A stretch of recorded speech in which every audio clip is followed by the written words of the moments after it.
Hi, Michael Kushner here, and it's time for another HOA Q&A where I respond to questions posed by California homeowners who live in HOA-governed communities. Sam. Mike, this question comes to us from Lance in Laguna Hills. He's asking, can my HOA require me to replace my existing front yard landscaping with drought-resistant landscaping? Well, Lance, the answer is almost certainly no.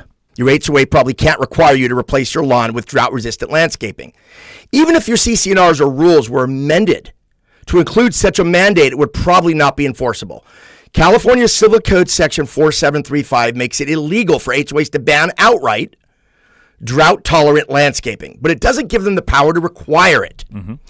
That statute protects homeowners. It doesn't empower boards to impose environmental mandates. Now, if the board tried to adopt a rule requiring the planting of such drought-resistant landscaping, that rule would have to meet the standards set forth in Civil Code Section 4350.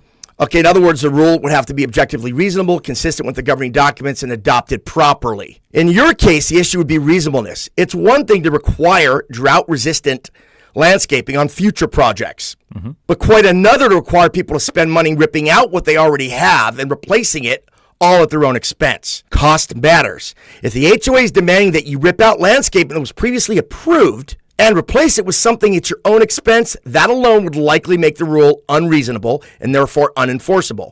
Landscaping conversions are expensive, and California law does not give an HOA a blank check to force owners into costly retrofits.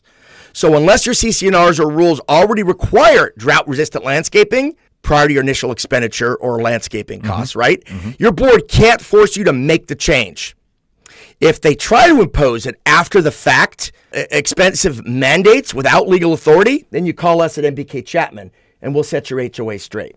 I'm Michael Kushner, and this has been another HOA Q&A. If you like this segment, please hit the like button, and if you haven't already done so, please be sure to subscribe to our channel, HOA Hell. If you want to leave a comment, as always, we'd love to hear from you. Until next time, have a wonderful day.